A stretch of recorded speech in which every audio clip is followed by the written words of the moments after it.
Le magicien d'Oz, chapitre 7, la prairie des pavots maléfiques.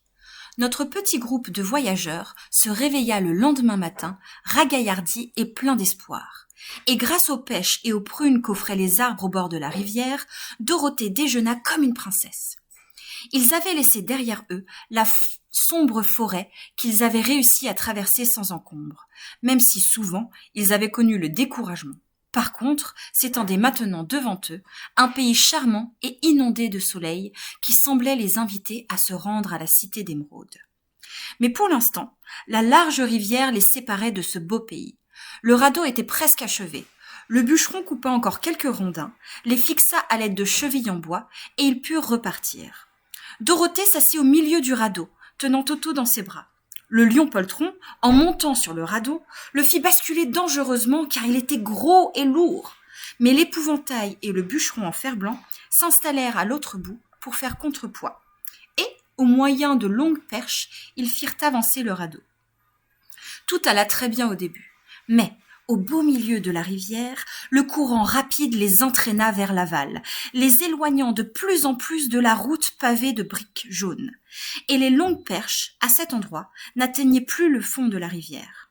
« C'est ennuyeux, dit le bûcheron en fer-blanc, car si nous ne pouvons pas toucher la rive, nous serons entraînés jusqu'au pays de la méchante sorcière de l'Ouest, qui nous ensorcellera pour faire de nous ses esclaves. Et moi, je n'aurai pas de cervelle, dit l'épouvantail.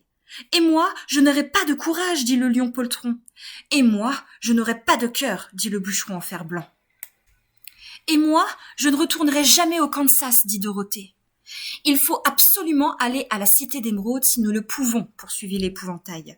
Il appuya si fort sur sa longue perche qu'elle resta enfoncée dans la vase.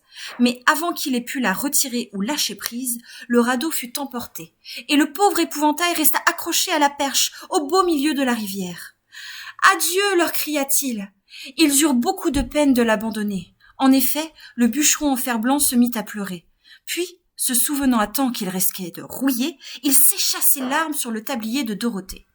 L'épouvantail était dans une fâcheuse posture. « Je suis encore plus à plaindre que lors de ma rencontre avec Dorothée, se disait-il. J'étais alors perché dans un champ de blé, ou, du moins, je pouvais faire semblant d'effrayer les corbeaux. Mais à quoi sert un épouvantail perché au milieu d'une rivière ? Je n'aurai jamais de cervelle.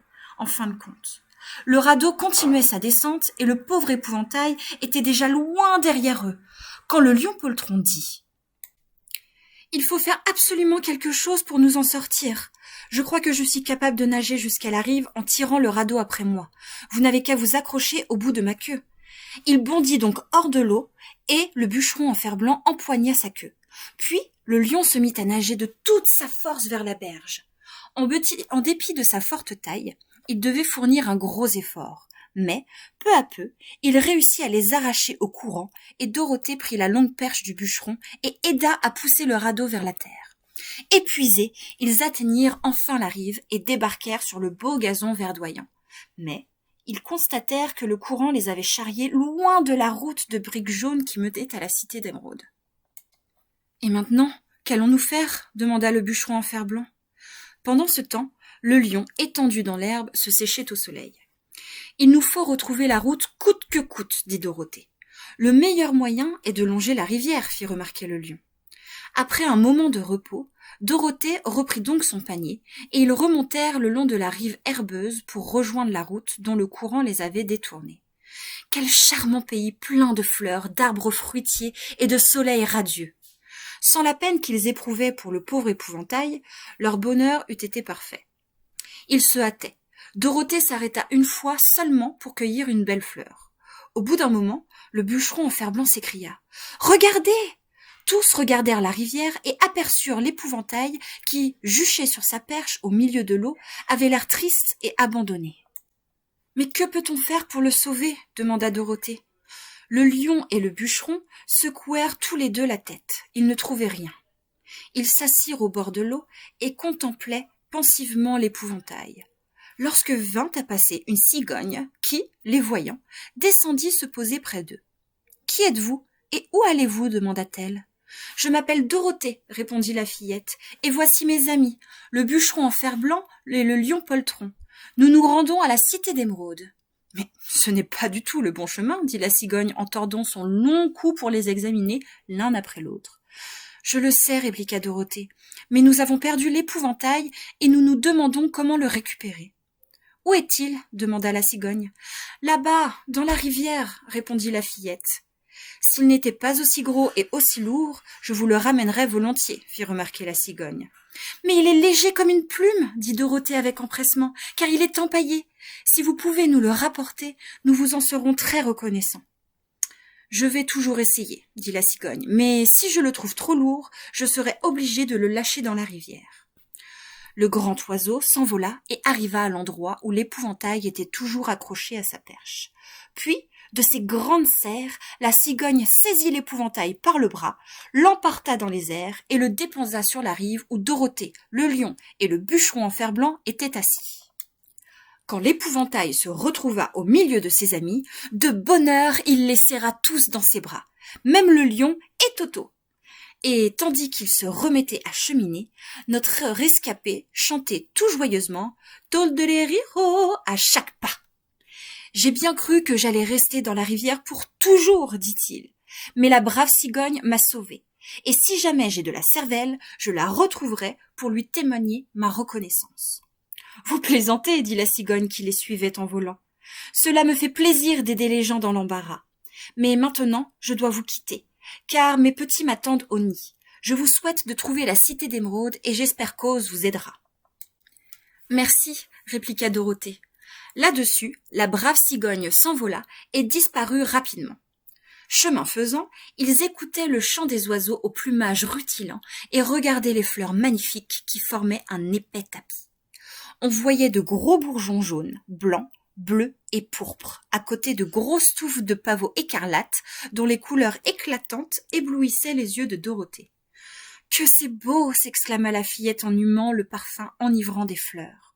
« Vous avez sans doute raison, ajouta l'épouvantail. Quand j'aurai de la cervelle, je les aimerai probablement davantage. Si seulement j'avais un cœur, je les adorerais, précisa le bûcheron en fer-blanc. J'ai toujours beaucoup aimé les fleurs, dit le lion. Elles ont l'air si innocentes et si fragiles. Je n'en ai pas vu d'aussi belles dans la forêt. À mesure qu'ils avançaient, les gros pavots écarlates devenaient de plus en plus nombreux, et les autres fleurs se faisaient rares. Bientôt, ce ne fut plus qu'une prairie de pavots. Or, c'est bien connu, lorsque ces fleurs sont nombreuses, elles dégagent une senteur si puissante qu'il suffit de la respirer pour s'endormir. Et si l'on n'éloigne pas le dormeur, il ne se réveillera jamais plus. Mais Dorothée ignorait cela. Et d'ailleurs, comment aurait-elle pu les éviter? Les pavots l'entouraient à perte de vue. Bientôt, ses paupières s'alourdirent et elle eut envie de s'asseoir et de dormir. Mais le bûcheron en fer-blanc ne la laissa pas faire. « Nous devons nous dépêcher de rejoindre la route de Brique Jaune avant la nuit, dit-il. » L'épouvantail était du même avis. Ils continuèrent donc à cheminer jusqu'à ce que Dorothée n'en puisse plus. Ses yeux se fermaient malgré elle, et elle ne savait plus où elle était, et elle finit par s'endormir au milieu des pavots. « Mais qu'allons-nous faire ?» demanda le bûcheron en fer-blanc. « Si nous la laissons là, elle va mourir, dit le lion. L'odeur de ces fleurs était en train de nous tuer tous. J'arrivais à peine moi-même à maintenir mes yeux ouverts, et le chien est déjà endormi. » En effet, Toto était tombé à côté de sa petite maîtresse. Mais l'odeur des fleurs ne gênait pas l'épouvantail ni le bûcheron en fer-blanc, puisqu'il n'était pas fait de chair. « Courez vite, dit l'épouvantail au lion, et éloignez-vous dès maintenant de ces fleurs dangereuses. Nous nous chargerons de la petite fille, mais si vous devez vous endormir, on ne pourra pas vous porter, vous êtes trop gros. » Le lion se releva donc et bondit aussi vite qu'il put. Il disparut en un instant. « Faisons une chaise de nos mains pour la porter, dit l'épouvantail. Ils ramassèrent Toto et le mirent sur le genou de Dorothée. Ils firent ensuite la chaise, leurs mains servant de siège et leurs bras d'accoudoir. Et c'est ainsi qu'ils traversèrent le champ, portant la fillette endormie. Ils cheminèrent longtemps, longtemps. Le grand tapis de ces fleurs maléfiques semblait ne devoir jamais finir. Ils suivirent la rivière et tombèrent enfin sur leur ami le lion, dormant d'un profond sommeil au milieu des pavots. L'odeur puissante des fleurs avait terrassé l'énorme bête, qui s'était affalée presque à la lisière du champ, là où le gazon déroulait à nouveau ses prairies verdoyantes. Nous ne pouvons rien pour lui, dit tristement le bûcheron en fer-blanc, car il est trop lourd à soulever. Nous devons le laisser ici, endormi à jamais. Et peut-être rêvera-t-il qu'il a enfin trouvé du courage. Je suis navré, dit l'épouvantail. Tout poltron qu'il était, le lion était un excellent camarade. Mais poursuivons notre chemin. Ils portèrent la fillette endormie jusqu'à un endroit charmant au bord de la rivière, assez éloigné du champ de pavots. Elle ne risquait plus de respirer le poison des fleurs. Ils la déposèrent doucement sur le gazon, attendant que la fraîcheur de la brise les réveille.